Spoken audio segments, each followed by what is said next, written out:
I'm sure that many of you have seen the leaks and rumours about the upcoming iPhone 11, or at least that's what we think it's going to be called. If you haven't, then here they are, and it's a truly awful looking device.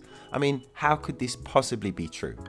One thing Apple is known for is making beautiful devices, so what the hell is this?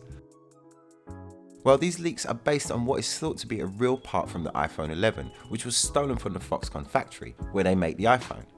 The internal part seems to feature a cutout for the camera system, which seems to be a square and features 3 large holes for what we are assuming are camera lenses. The resulting designs that people have come up with are truly hideous. I mean, really ugly. But there's got to be more to this than meets the eye. So I wanted to put together this video using my own CAD models and renders of the iPhone 11 based on what we know about it to try and make sense of this design. But first, as usual, I want to say a big thank you to Direct Mobiles. They have over 24 years of award-winning customer service, so it's just a great place to look if you need a new phone. They even have comparison tools to make sure that you're going to get the best deal possible on your new device. Check down in the video description below for a link or search directmobiles.co.uk.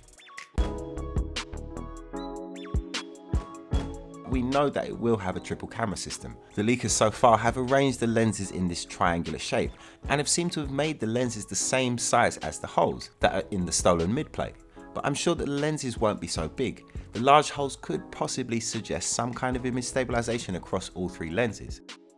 Also, although it will probably have a fairly large camera bump, I don't think it necessarily has to be that shape. Could one of the new lenses be a 3D sensor? In which case it wouldn't need to have a camera bump and it could sit flush against the case like the 3D sensor in the Huawei P30 Pro. I think it's quite likely that the lenses will be arranged in this way, but I think that Apple are going to put a little bit more thought into the final design of the case.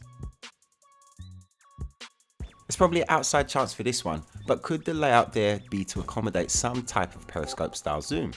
The periscope zoom on the Huawei P30 Pro and on the Oppo Reno use a prism to reflect light across the device to the sensor. Just like a full-size zoom camera lens, the optics will move within the barrel to initiate the zoom. The further away the optics are, then the longer you zoom. Like I said, it's a long shot, but I feel like Apple need to introduce some new features into the camera system, just to keep it in check with the competition. Or could it just be that the rumours are correct and we will see this huge camera bump with massive lenses packed with some of the most advanced mobile photographic hardware that we've ever seen? The point is that there are many configurations that the camera can take, and basing the final design of the casing on the profile of one single internal part is pushing it, to say the least. But the trouble is, some reports say that the leaked designs are using CAD models that are given to case makers to prepare their designs for launch. If this is the case, then we're in trouble, because that's pretty much how the iPhone is going to look. I know that the first renders that showed up were using the stolen part and the CAD models of the internals of the phone. I suppose it just stands to reason that if they have access to the internal CAD models, then they have access to the case. And if that is so, then it really is quite depressing. The most recent CAD models reports that the thickness of the iPhone 11 will be 1.5mm more than the current iPhone XS, which is already quite a slick device. It sounds like more bad news, but this is going to enable a much shallower camera bump than before, which should help the blocky aesthetics that we seem to be going for. But we still have 5 months until we're due to see this phone, so let's hope that in the meantime, designers at Apple come to their senses. The other thing from these renders is that the design seems to be almost identical to the iPhone XS, but I do think that we'll see more visual changes than these designs are letting on. The S model of iPhones usually keep the same form factor as before, but moving up to 11 now and we should see some more unique design cues. Altogether, we all know that this is going to be an incredible device.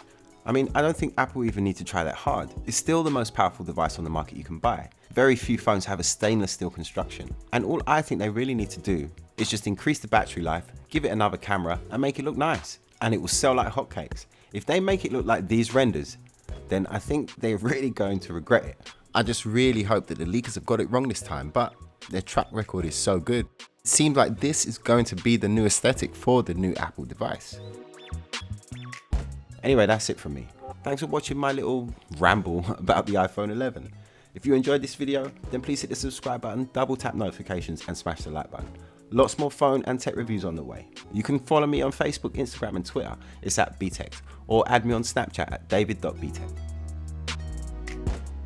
Thanks for watching. My name's David and this is Btekt.